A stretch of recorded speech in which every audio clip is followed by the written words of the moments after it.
Assalamualaikum warahmatullahi wabarakatuh. Perkenalkan, saya Hairunisa. Saya bertugas di SMP Negeri 2 Jawilan, Kabupaten Serang, Provinsi Banten.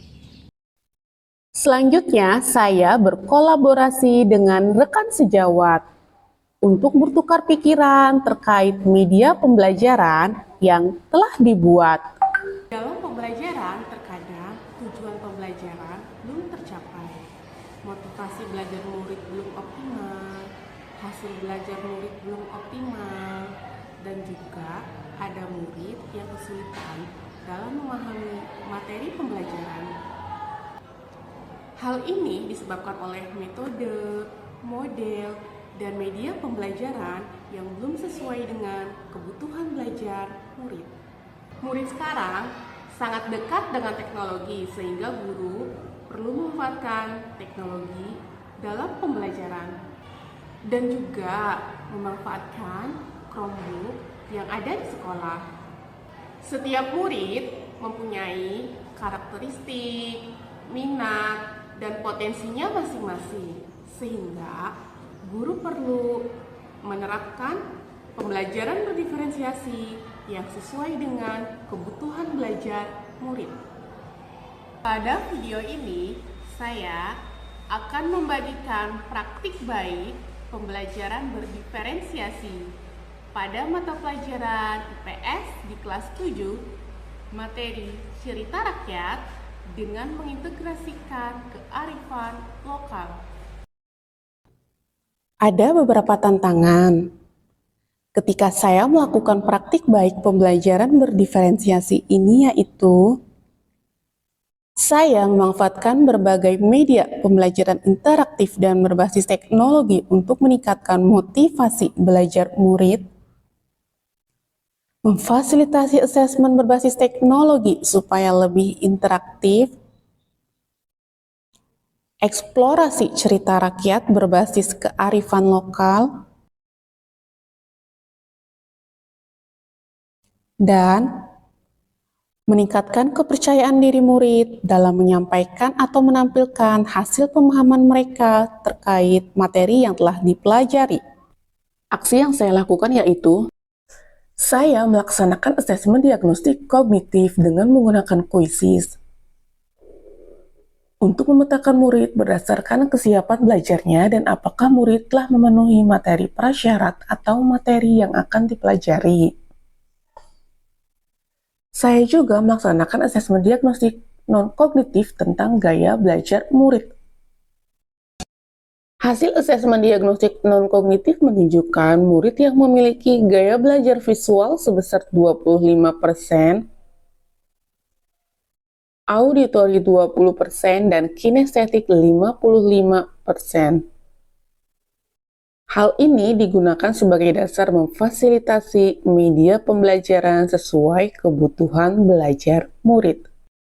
Berdasarkan hasil asesmen diagnostik kognitif, saya membagi murid menjadi 3 kategori, yaitu kategori pertama paham utuh, kategori kedua paham sebagian, dan kategori ketiga belum paham.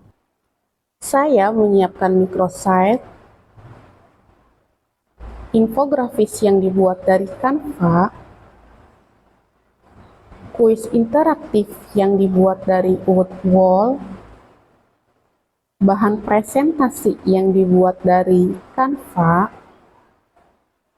kuis interaktif yang dibuat dari Quizzes, lembar kerja peserta didik. Sebelum memulai pembelajaran, saya menanyakan emosi atau perasaan murid. Selanjutnya, guru mengajak murid untuk mengerjakan asesmen untuk meningkatkan motivasi belajar murid. Saya menyiapkan microsite yang berisi beragam bahan ajar. Murid dapat menggali informasi cerita rakyat yang dipilih sesuai keinginan mereka, seperti video atau artikel. Guru juga menyiapkan buku cerita rakyat atau infografis yang dipajang di dinding kelas. Kelompok terdiri dari murid yang memiliki kesiapan belajar berbeda. Murid yang paham utuh menganalisis pesan moral cerita rakyat dan menjadi tutor sebaya. Ada kelompok yang menggunakan Gemini EA untuk akses informasi tentang cerita rakyat. Murid bekerja dalam kelompok dengan model pembelajaran discovery learning. Diawali dengan murid disajikan video atau gambar tentang cerita rakyat. Setiap murid aktif dan bekerja sama untuk menyelesaikan tantangan dari guru, yaitu menyampaikan hasil pemahaman terkait cerita rakyat sesuai minat, potensi, dan kemampuan. Pada saat murid bekerja sama dalam kelompoknya masing-masing, saya observasi terhadap kegiatan murid-murid, berkeliling, dan mendatangi setiap kelompok untuk membimbing murid-murid yang memerlukan bantuan dari guru. Pada saat murid bekerja sama dalam kelompoknya, saya juga menilai murid dalam bekerja secara berkelompok untuk menyelesaikan tantangan yang diberikan oleh guru berdasarkan rubrik penilaian yang disampaikan. Murid menyampaikan atau menampilkan hasil pemahaman mereka terkait cerita rakyat dan pesan moralnya sesuai potensi, minat, dan kemampuannya. Ada yang dalam bentuk poster, cerita bergambar, presentasi dari Canva, dan gambar cerita rakyat. Dari kegiatan ini, murid dapat memaksimalkan potensi yang dimilikinya. Selanjutnya, kegiatan dilanjutkan dengan guru dan murid menyimpulkan materi pembelajaran. Saya menyiapkan refleksi interaktif dengan menggunakan Padlet, misalnya tentang materi pembelajaran dan emosi atau perasaan yang dialami setelah mengikuti pembelajaran. Pada akhir kegiatan pembelajaran, murid mengerjakan asesmen yang interaktif dan menyenangkan. Menggunakan kuisis dengan bentuk soal bervariasi, yaitu pilihan ganda, menjodohkan, dan drop and down. Pembelajaran berdiferensiasi yang dilaksanakan berdampak pada murid lebih termotivasi dan terlibat aktif dalam kegiatan pembelajaran. Karena kebutuhan belajarnya terpenuhi, murid dapat menggali materi pembelajaran dari berbagai sumber seperti video, artikel, infografis, buku cerita, atau menggunakan Gemini EA. Potensi dan minat murid sudah terpenuhi, misalnya dengan membuat cerita bergambar.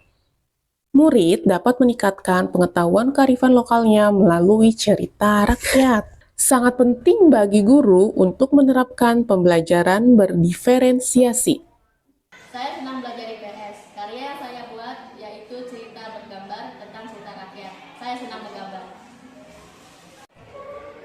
Pembelajaran IPS sangatlah seru dan menyenangkan. Saya bisa bekerja kelompok dan presentasiin dari Canva yang telah dibuat. Pembelajaran yang Ibu Hairunisa laksanakan sudah sesuai dengan kebutuhan belajar murid. Murid menyampaikan hasil pemahaman sesuai potensinya masing-masing, memanfaatkan teknologi dalam pembelajaran, serta menggali dan mengintegrasikan kearifan lokal melalui cerita rakyat.